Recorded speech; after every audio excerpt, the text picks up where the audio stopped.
लोकसभा प्रभारी विनय सहस्त्रबुद्धे पहुंचे करौली। जिले के भाजपा अधिकारियों ने हेलीपैड पर किया स्वागत।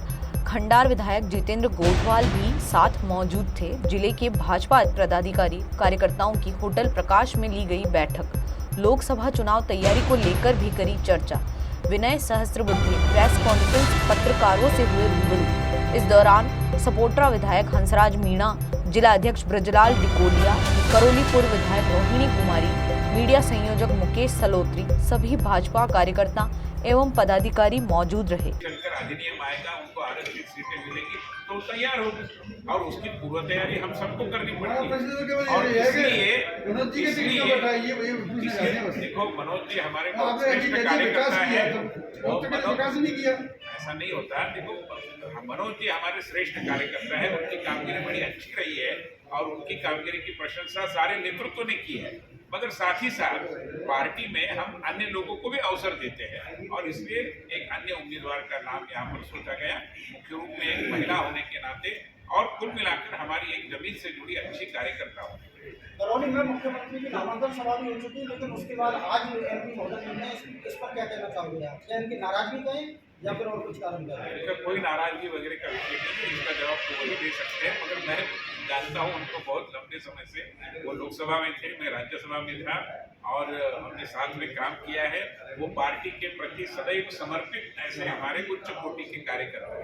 नाराजगी का कोई समय। 8 विधानसभा के अपनी बात बहुत शॉर्ट में रखो, शॉर्ट में रखो।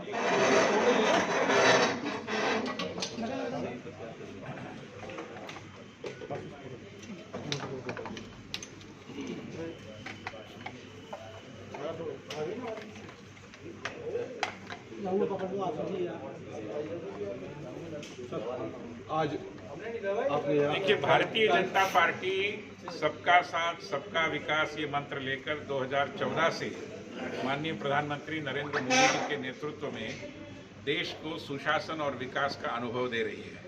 और मैं मानता हूं कि करौली धौलपुर ये चुनाव क्षेत्र ऐसा है जहां सुशासन और विकास प्रत्यक्ष धरातल पर उतरा हमें दिखाई देता है।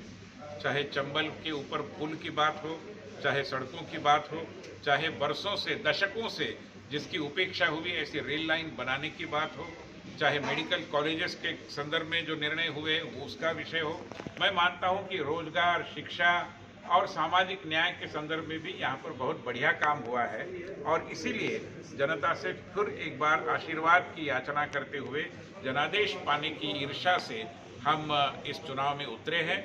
हमारी जो सांसद प्रत्याशी है श्रीमती इंदु जाटव जी, वो अपनी पद्धति से प्रचार में लगी है, संगठन भी लगा है।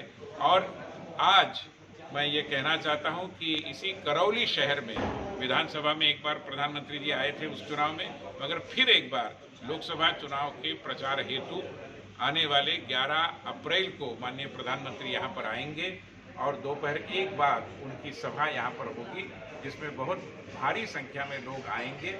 इसकी हमें पूरी निश्चिंतता है और मैं मानता हूँ कि इस सभा के साथ पूरे वातावरण में हमारे विजय का जो शंखनाद हमने किया है उसकी प्रतिध्वनि चारों ओर से हमें सुनाई देगी। सर, पीएम मोदी का नाम और किसी का भी दौरा रहेगा? तो इन सबों के कारण पार्टी ने जो गुडविल प्राप्त किया है, जो सदिच्छा प्रधानमंत्री मोदी जी की सरकार के पास इकट्ठा होती है, उसके कारण एक आत्मविश्वास से हम इस चुनाव में उतर रहे हैं। हमारी जो प्रत्याशी है श्रीमती इंदु जाटव जी, वो भी एक जमीन से जुड़ी हुई कार्यकर्ता है और पार्टी ने पुनः एक बार इस बात का एक उदाहरण प्रस्तुत किया है कि जमीन से जुड़े एक कार्यकर्ता को भी उसकी आकांक्षा लोकसभा का उम्मीदवार बनाने के माध्यम से पूर्ण करने का एक अधिकार है, यहाँ पर अवसर है। साथ ही साथ मैं ये भी बताना चाहूँगा कि सामाजिक विकास हो या आर्थिक विकास हो, सबसे महत्वपूर्ण बात है जो प्रधानमंत्री मोदी जी के सरकार के कारण लोगों के अनुभव का विषय बनी है, वो ये है कि भ्रष्टाचार विहीन विकास की बात है। उन्होंने अपने कार्यकाल में जो भी काम किया और उसमें काम कम भ्रष्टाचार ज़्यादा, ये जो नतीजा रहा, उसके कारण वो जितनी सड़क निर्माण का ही काम उनके पास था, मगर जितनी सड़कें निर्माण करने के बारे में उन्होंने प्रयास किया उससे बहुत अधिक संख्या में हमारी ग्रामीण सड़क योजना जो प्रधानमंत्री ग्रामीण सड़क योजना के नाम से जानी जाती है, उसके माध्यम से यहाँ पे में होगी। गणगौरी का समय होने के कारण महिलाओं की सुविधा देखते हुए दोपहर के समय में कार्यक्रम होगा, भोजन के बाद। साहब हर चैत्र मेला से पहले वसुंधरा जी करौली आती रही वर्षों से, चैत्र का मेला भी शुरू हो गया है और वसुंधरा जी दर्शन के लिए भी नहीं आई है, क्या माना जाए इसको? नहीं कुछ नहीं।